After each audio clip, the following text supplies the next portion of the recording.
Hujan gerimis turun di kota kecil Sembara. Jalanan basah memantulkan cahaya lampu jalan yang kekuningan, dan suara rintik air menjadi latar belakang yang tak henti-henti. Di tepi jalan dekat pasar tua yang mulai sepi, seorang gadis remaja duduk bersila, mengenakan jaket lusuh dan payung kecil di sampingnya. Di hadapannya, tergelar kain biru kusam. Di atasnya berjajar boneka-boneka kain lusuh dengan mata kaca yang mengilat dalam remang cahaya. Dia diam, menunduk, jarang menatap wajah orang yang lewat. Tapi konon, siapapun yang bertemu tatap dengannya, akan merasa seolah mata boneka-boneka itu mengikutinya pulang. Di sudut lain kota, Dina, 19, mahasiswa tingkat awal jurusan seni, pulang larut malam setelah lembur di kampus. Rambut hitamnya digulung asal, dan tas berat menggantung di pundak. Dina bukan gadis yang mudah takut. Tapi malam itu entah kenapa langkahnya melambat saat melintasi pasar tua. Matanya tertumbuk pada deretan boneka yang basah oleh embun. Gadis penjual itu menatapnya sekilas. Tatapan kosong, tanpa ekspresi. Dina mematung sebentar.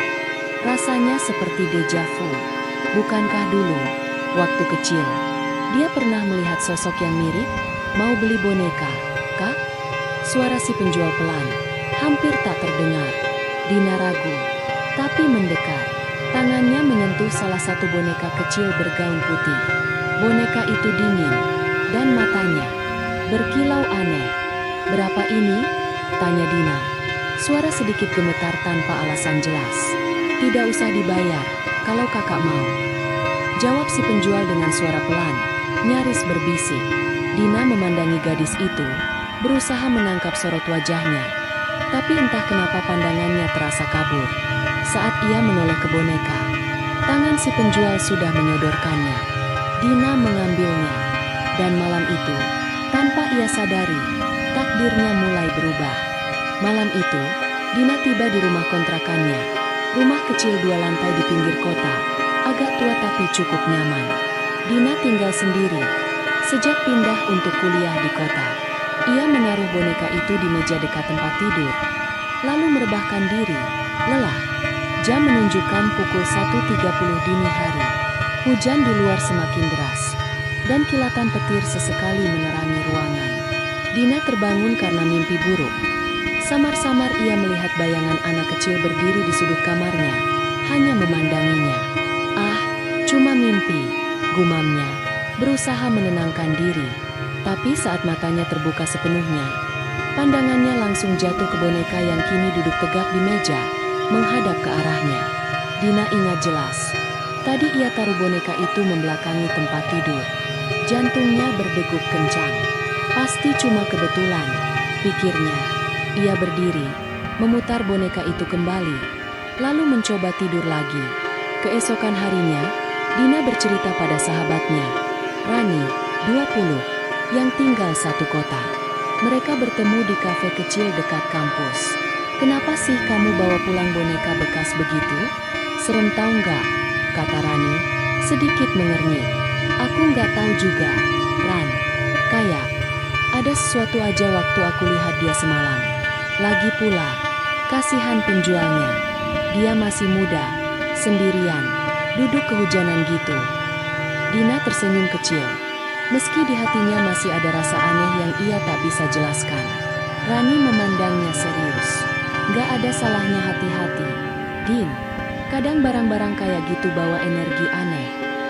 Dina tertawa, mencoba mengabaikan rasa tidak nyaman itu. Tapi saat ia membuka tasnya, matanya melebar. Di dalam tas, ada sehelai pita merah kecil. Padahal ia yakin tidak pernah membawa atau menyimpan pita seperti itu. Dan malamnya, suara-suara aneh mulai terdengar dari kamar Dina. Malam itu, Dina mencoba tidur lebih awal. Pikirannya masih memikirkan pita merah yang entah bagaimana bisa masuk ke dalam tasnya. Ia yakin itu milik boneka itu. Suara rintik hujan di luar berubah menjadi suara ketukan. Tok, tok, tok, di jendela kamarnya. Dina menoleh cepat, menahan napas, tapi tidak ada siapapun. Ia mendekat perlahan, membuka tirai, dan hanya melihat bayangan pohon yang menari di tiup angin. Saat ia membalikkan badan, Boneka itu sudah duduk di lantai, menghadap ke arahnya. Dina mematung. Ia yakin tadi meletakkannya di meja. Besoknya, Dina menemui Rani lagi. Ia bercerita sambil menggenggam erat cangkir kopinya. "Ran, aku serius. Boneka itu kayak hidup. Tadi malam dia berpindah tempat sendiri. Aku nggak mungkin melindur." Rani menggenggam tangannya. "Dina, jangan main-main sama hal begini. Kalau kamu mau, aku datang ke rumahmu malam ini. Kita buang aja boneka itu." Dina mengangguk. Meski hatinya ragu, ada bagian dalam dirinya yang merasa terhubung aneh dengan boneka itu. Seolah boneka itu menahannya untuk membuangnya. Malam berikutnya, Rani datang membawa kantong plastik besar. Mereka berdua berdiri di depan meja tempat boneka itu diletakkan. Dina menggigil pelan. "Ayo, cepat, Din. Masukin aja," bisik Rani. Dengan tangan gemetar, Dina mengangkat boneka itu. Saat jari-jarinya menyentuh leher boneka itu, tiba-tiba terdengar suara pelan di telinganya. "Jangan buang aku." Dina menjatuhkan bonekanya sambil menjerit. Rani ikut panik, berlari mendekat. Tapi saat mereka melihat ke bawah, boneka itu sudah tidak ada. Dina dan Rani terdiam lama di kamar. Napas mereka memburu. Boneka itu hilang begitu saja. "Tadi jatuhnya jelas di sini kan? Kan, Din? Kan?" Suara Rani gemetar, mencoba meyakinkan diri sendiri. Dina hanya mengangguk pelan, tak sanggup berkata apa-apa. Malam itu mereka memutuskan tidur bersama di kamar Dina. Lampu sengaja dibiarkan menyala. Tapi sekitar pukul 2 dini hari, Dina mendengar suara pelan. Suara anak kecil tertawa dari bawah tempat tidurnya. "Hehe, hehe." Perlahan Dina menoleh, menahan napas, dan meraih ponsel. Lampu senter dinyalakan, diarahkan ke bawah kasur. Tidak ada apa-apa, hanya gelap. Tapi saat ia menoleh ke pintu kamar, boneka itu sudah berdiri tegak di sana, menatap mereka dengan mata kacanya yang berkilau. Keesokan paginya, Dina dan Rani memutuskan mencari tahu asal-usul boneka itu. Mereka kembali ke pasar tua, tempat Dina pertama kali menemui gadis penjual misterius itu. Namun, saat mereka sampai, lapak itu sudah kosong. Tidak ada jejak gadis itu. Tidak ada boneka lain. Mereka mulai bertanya-tanya pada para pedagang di sana. Seorang nenek penjual jamu mengerutkan kening saat Dina menceritakan soal gadis itu. "Nak, sejak pasar ini direnovasi, nggak ada yang jualan boneka di sini lagi. Kalau dulu, ada memang seorang gadis kecil, namanya Rara. Tapi dia sudah meninggal 5 tahun lalu." Dina dan Rani saling berpandangan. "Meninggal? Maksudnya, siapa yang aku temui kemarin?" bisik Dina, wajahnya pucat. Malamnya, Dina kembali ke kamar dengan perasaan kacau. Boneka itu diletakkan di sudut ruangan, ditutup kain. Tapi saat Dina hendak tidur, ia melihat secari kertas kecil menyelip di bawah pintu. Ia mengambilnya dengan tangan gemetar. "Kalau kamu buang aku, kamu akan menggantikan posisiku." Dina menjatuhkan kertas itu. Tubuhnya gemetar hebat. Rani, yang tinggal sementara di rumah itu, memeluk Dina, berbisik, "Kita harus cari bantuan, Din. Ini bukan main-main lagi." Pagi itu, Dina dan Rani pergi ke perpustakaan kota untuk mencari berita lama soal gadis bernama Rara. Mereka menemukan sebuah artikel koran tua dari 5 tahun lalu. Seorang gadis kecil bernama Rara ditemukan tewas di pasar tua, diduga terjatuh dari atap bangunan yang sudah rapuh. Anehnya, di sekeliling tubuhnya ditemukan puluhan boneka kain, meski keluarga korban mengaku tidak pernah membelikan boneka apapun untuknya. Dina menelan ludah. "Ran, jangan-jangan boneka yang aku bawa pulang salah satu boneka itu." Rani mengangguk pelan, wajahnya tegang. "Kalau iya, berarti kamu nggak cuma bawa pulang barang, Din. Kamu bawa pulang arwah yang terikat sama boneka itu." Malam harinya, gangguan makin intens. Lampu kamar Dina berkedip-kedip. Radio tua di sudut kamar tiba-tiba menyala sendiri, memutar suara anak kecil bernyanyi pelan. Dina dan Rani bersembunyi di balik selimut, memeluk satu sama lain. Tiba-tiba terdengar suara langkah kaki kecil, berlari pelan di sepanjang koridor rumah Dina. Rani berbisik, nyaris menangis. "Din, kita harus keluar dari sini." Tapi sebelum mereka sempat bergerak, pintu kamar menggedor keras dari luar. "Dina, main sama aku." Suara kecil itu memanggil. Keesokan harinya, Dina mendatangi seorang paranormal bernama Bularas, yang terkenal di kampung seberang. Bularas memandangi boneka itu dengan serius. Matanya menyipit. Boneka ini sudah menjadi wadah. Arwahnya nggak mau pergi karena ada janji yang belum selesai. Dina memucat. "Janji apa, Bu?" Bularas menatapnya dalam-dalam. "Kamu harus cari tahu langsung dari arwahnya. Tapi hati-hati, kalau salah langkah, arwah itu bisa menarikmu untuk menggantikan posisinya." Malam itu, Dina duduk di kamar sendirian. Rani sedang pulang sebentar untuk mengambil baju di rumahnya. Di depannya, boneka itu duduk diam di meja. Matanya kosong menghadap Dina. Dina menarik napas dalam, lalu memberanikan diri berbicara. "Rara, apa yang kamu mau dariku?" Tak ada jawaban. Hanya suara angin dari jendela yang terbuka sedikit. Tapi tiba-tiba, lampu kamar padam. Dalam gelap, Dina mendengar suara napas pelan, sangat dekat di telinganya. "Main sama aku." Dina menjerit, terjatuh dari kursinya. Dalam remang cahaya dari luar, ia melihat sosok samar seorang anak kecil berdiri di sudut ruangan. Rambut panjang menutupi wajahnya. "Kenapa kamu pilih aku?" bisik Dina ketakutan. Sosok itu perlahan menunjuk boneka di meja, lalu menghilang. Besok paginya, Dina dan Rani kembali menemui Bularas. Bularas menjelaskan bahwa arwah Rara dulu meninggal dengan penuh kesepian. Tidak ada yang pernah mau bermain dengannya. Dan boneka-boneka itu dulu ia kumpulkan diam-diam. Tapi satu boneka, yang kini ada di tangan Dina, adalah boneka kesayangannya. Dan arwah Rara terikat kuat padanya. "Dia pilih kamu, Dina, karena kamu satu-satunya yang mau mengambilnya dari tempat itu," kata Bularas pelan. "Kalau kamu mau bebas, kamu harus menepati janji. Main bersamanya untuk terakhir kali." Malam berikutnya, Dina menyiapkan boneka itu di lantai, menggenggamnya pelan. Dengan air mata mengalir, ia berbisik, "Baiklah, Rara, ayo main bersama." Lampu di kamar berkelap-kelip, udara mendadak dingin, dan perlahan, suara tawa kecil memenuhi ruangan. "Hehe, akhirnya."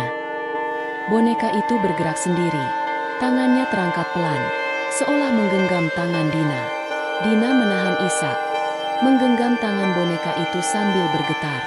Ia tak tahu apakah ini akan berhasil, atau justru menjerumuskannya lebih dalam ke dunia yang tidak pernah ia pahami. Malam itu, Dina duduk di kamar dengan cahaya lilin.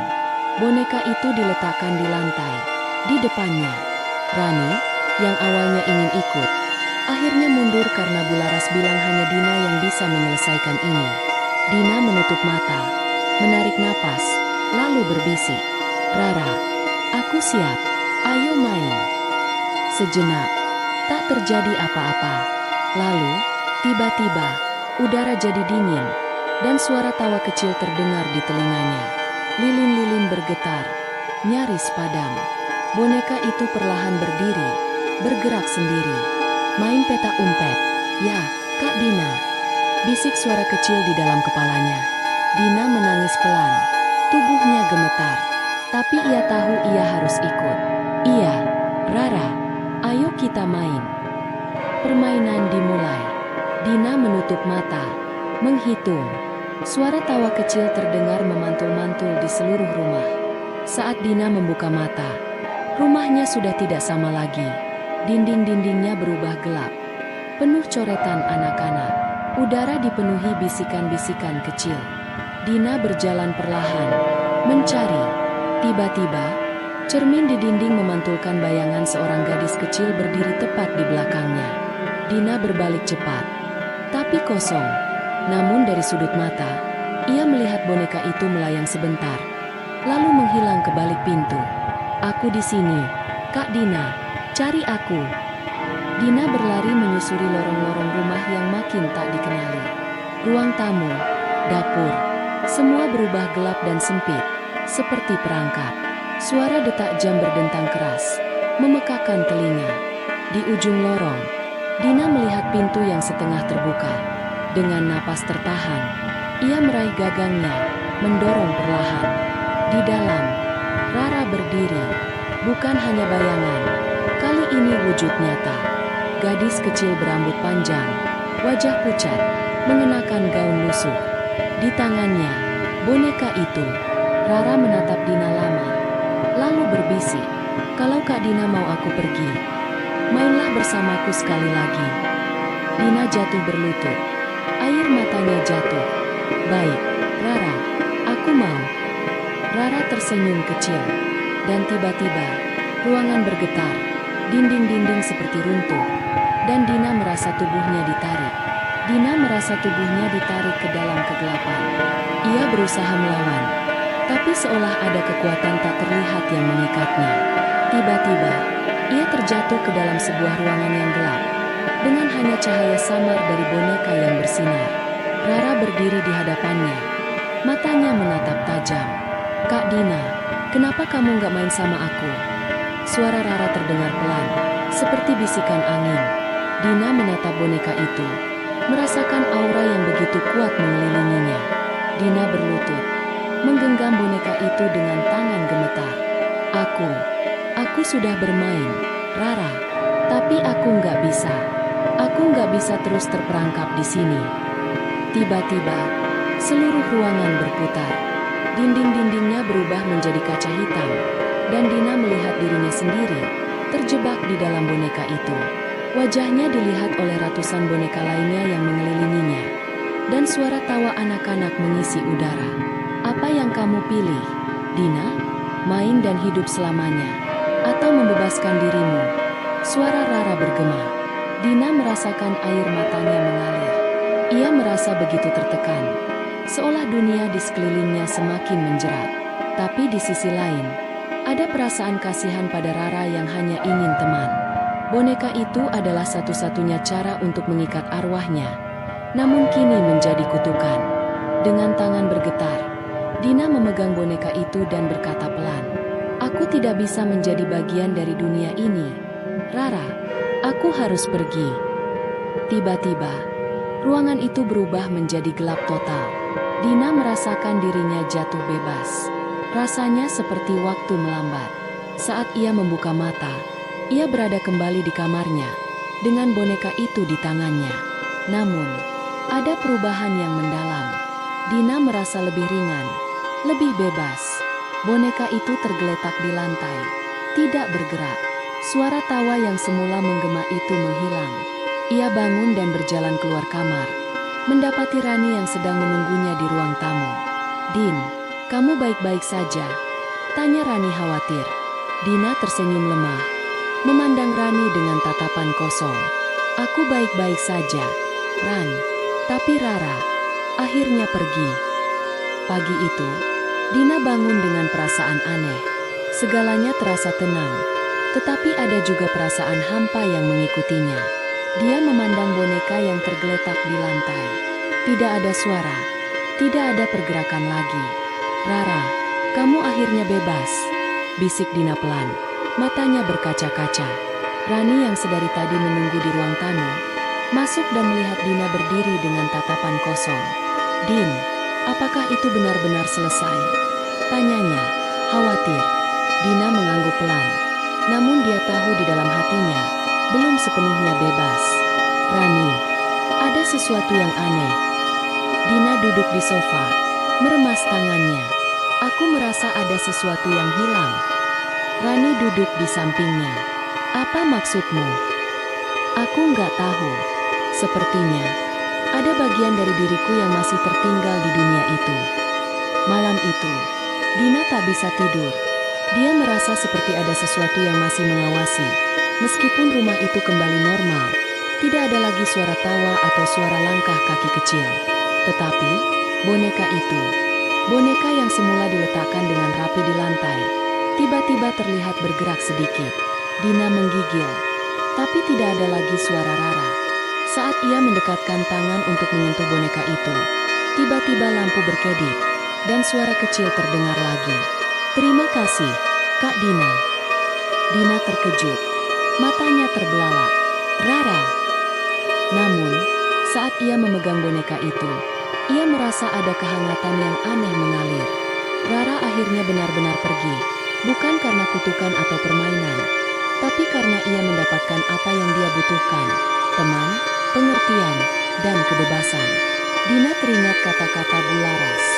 Untuk benar-benar bebas, kita harus melepaskan apa yang kita cintai, meskipun itu menyakitkan. "Aku melepaskanmu, Rara," bisik Dina sambil memeluk boneka itu, meneteskan air mata. Pagi hari, Dina dan Rani duduk bersama di ruang tamu. Rani tersenyum penuh kelegaan. "Akhirnya, kamu bisa tidur nyenyak." Dina tersenyum, namun ada kesan mendalam di matanya. Ia merasa lebih kuat, lebih bisa menerima kenyataan, meskipun ada rasa kehilangan yang tak bisa ia jelaskan. Tapi ia tahu, Rara telah mendapatkan ketenangan, begitu juga dirinya. "Ya, aku bisa tidur nyenyak sekarang, Ran," jawab Dina, walau perasaan itu masih mengendap di hatinya. Hari-hari setelah malam itu, Dina merasa semuanya kembali seperti semula. Rani, yang seringkali mengkhawatirkan Dina, kini bisa tersenyum melihat temannya yang lebih tenang. Meskipun ada kenangan akan Rara yang tak bisa sepenuhnya hilang, Dina merasa seolah ada sebuah beban berat yang terangkat dari pundaknya. Dina tidak lagi merasa terikat pada dunia yang penuh kegelapan itu. Ia bisa tidur nyenyak, bisa menjalani hidupnya tanpa rasa takut. Namun, setiap kali ia melihat boneka itu, ada rasa tersendiri, sebuah rasa yang tidak bisa ia jelaskan. Seolah-olah, meskipun Rara telah pergi, ada bagian dari dirinya yang masih terhubung dengan dunia itu. Pada suatu sore, Dina duduk di balkon rumahnya, memandangi matahari terbenam yang indah. Udara segar berhembus, dan suara burung berkicau merdu. Ia menghela napas panjang, merasakan ketenangan yang tak pernah ia rasakan sebelumnya. "Aku bisa hidup normal lagi, ya?" pikir Dina dalam hati. "Aku bisa mulai melupakan semuanya." Tapi saat itu, sebuah angin sepau-sepau membawa suara kecil di telinganya. "Terima kasih, Kak Dina." Suara itu lembut, tak lagi menakutkan. Dina tersenyum tipis, merasakan kehangatan di hatinya. Meskipun Rara tidak lagi berada di dunia ini, ia tahu bahwa arwah gadis kecil itu akhirnya bisa tenang. Dina kembali ke dalam rumah, menuju meja tempat boneka itu dulu diletakkan. Ia menatapnya sejenak, kemudian mengambil boneka itu dan meletakkannya di sebuah kotak kayu yang tertutup rapat. "Ini untukmu, Rara. Aku berharap kamu benar-benar bahagia sekarang." Dengan langkah yang lebih ringan, Dina menutup kotak itu. Ia merasakan ada sesuatu yang telah selesai, sebuah perjalanan emosional yang panjang, yang mengajarkannya banyak tentang kehilangan, cinta, dan melepaskan. Hari-hari berlalu, dan Dina kembali menjalani hidupnya. Ia mulai lebih banyak keluar dengan teman-temannya, berbicara tentang hal-hal biasa, seperti yang dilakukan anak-anak muda seusianya. Rani, yang selalu ada di sisinya, mulai melihat perubahan yang nyata pada Dina. Dia lebih ceria, lebih bebas. Namun, di balik senyum itu, ada pemahaman yang lebih dalam dalam diri Dina. Ia tahu bahwa hidup tidak selalu berjalan mulus, dan kadang-kadang, kita harus melewati kegelapan untuk menemukan cahaya. "Melepaskan bukan berarti melupakan," pikir Dina suatu malam, sambil menatap bintang-bintang di langit. Melepaskan adalah cara untuk memberi ruang bagi diri kita dan orang lain untuk berkembang.